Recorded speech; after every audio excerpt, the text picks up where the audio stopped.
Binabalak nga pala namin linisin yung kwarto namin kaya naman dito na muna kami sa gitnang kwarto natulog. At sa tuwing umaga talaga itong si Bebe Arlo yung nagiging alarm clock ko dahil nga napakaaga niyang nagigising. Alam niyo yung feeling na maski antok na antok pa ako pero kapag nakita ko tong cute kong bebe nagigising yung diwa ko. Aba syempre hindi ko naman to matitiis kaya naman dali-dali na ako nagpusod ng napakahaba kong buhok. Kung morning routine lang naman ang usapan, ganito palagi yung ganap namin tuwing umaga. Kaya naman mapapa-thank you Lord na lang talaga kami. Wala nga palang pasok si Ate Arkia dahil nga yung holiday sa November 30 nilipat ngayong Monday. Kaya ang gagawin ko, hahayaan ko na muna siyang matulog na matulog. Tapos itong sa Daddy B, nasasanay naman niya na maagang nagigising kaya ayan, nagpapamood na nga siya. Alam nyo naman, morning person na itong asawa ko dahil nga siya yung nagluluto ng almusal namin. Bumaba na nga pala siya sa mga oras na yan tapos ako naman inasakaso ko nga itong bunsoy namin. Nakasanayan ko na din kasi na after ko siyang ipa-breastfeed, pinapalitan ko siya ng diaper. Bigla nga nagising itong si Ate Arkia tapos naghingi nga siya ng gatas. Pero mga ilang minuto lang, ayan, na-knockout nga ulit siya. Then bago nga pala kami bumaba ni Bebe Arlo, maski natutulog pa nga itong si Ate Arkia, inayos ko na nga itong kama namin. Naiiwan na rin kasi namin siya mag-isa and kung magigising man yan, lalabas naman siya dahil alam na nga din niyang buksan yung pinto. Dinatnan ko nga si Daddy Bin dito sa may dirty kitchen na nagpiprito na itong scrambled egg na merong kasamang sibuyas. Tapos, syempre, kulang sa amin yon kaya naman nagisa na rin siya ng corned beef. Bet na bet talaga namin sa corned beef itong chili garlic tapos lalagyan pa ng maraming sibuyas. Pero alam nyo ba kapag nagluluto kami ng corned beef, hindi kami naglalagay ng bawang kasi feeling talaga namin pumapait siya. Sayang nga lang wala kaming patatas, mas masarap sana. Habang hinihintay ko nga palang maluto yung almusal namin, pinatulog ko na muna itong si Bebe Arlo. At dito na nga siya nakatulog sa may sofa namin. Hindi na rin naman nagtagal at tinawag na nga ako ng Daddy Bin at nakapaghain na nga siya. Ano mangyayari, kakain na nga pala kami ng marami para brunch na, para tipid, 'di ba? Wala rin naman daw kasing maisip talaga sa Daddy Bin ng uulamin namin ng lunch kaya sabi ko sa kanya, pwede na to. Kaya naman thank you so much talaga dito sa mister ko kasi wala talaga siyang palya. As in sa araw-araw siya talaga yung nagluluto tapos ang tanging ambag ko naman ang pagtimpla ng kape. Bali sa isang tasa nga pala ng kape, nagsishare na nga lang pala kami dyan ng Daddy Bin. Then after nga pala namin mag-almusal atong si Daddy Bin, inaasar ako at ang sabi daw niya maghugas naman daw ako ng pinggan dahil siya nga daw yung nagluto. Bigla tuloy ako nahiya sa sarili ko, parang hindi tuloy ako nabusog.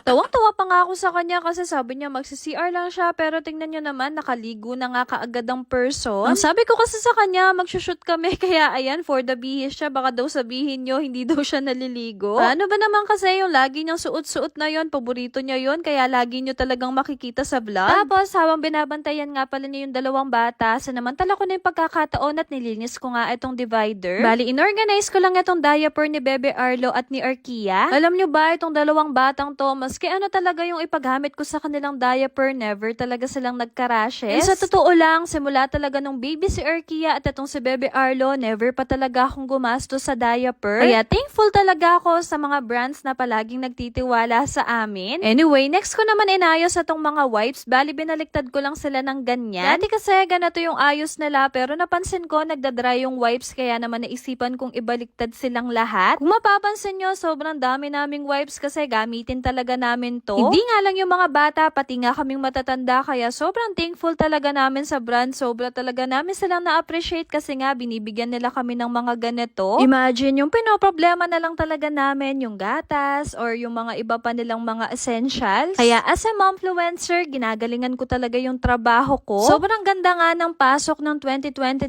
sa amin kasi napakaraming ang nagtiwala sa amin. Kaya ang sabi ko kay Daddy Bin, mas lalo pa nga naming galingan para more projects pa para sa buong pamilya. Tandang-tanda ko pa nga noon, nag-start nga kay Arkia lahat ng to. Nag-start sa kanya yung mga project, tapos hanggang sa naging kami na yung dalawa, kaya nga Mom and Arky yung naging pangalan namin. Tapos napansin ko, nung gumawa naman ako ng Facebook page na Life with Arkia, sunod-sunod na rin naman yung project namin as a family naman. And now, dahil nga meron kaming new member of the family, si Baby Arlo, meron na rin siyang project. Kaya masasabi ko talaga na sobrang ganda talaga ng pasok ng 2023 2023 sa amin. Sobrang dami nga namin pinagdaanan. Actually, akala nga ng karamihan madali lang itong trabaho namin. Pero sinasabi ko talaga sa inyo, gugugol talaga kayo ng oras dito kasi kailangan mo talagang pag-isipan na mabuti yung content mo, tapos mag-e-edit ka pa, mag-voice over. At syempre, kailangan quality yung ipapas natin sa mga brand. Kaya sinasabi ko talaga sa inyo, grabe talaga yung pressure dito. Ang kagandahan nga lang bilang social media influencer,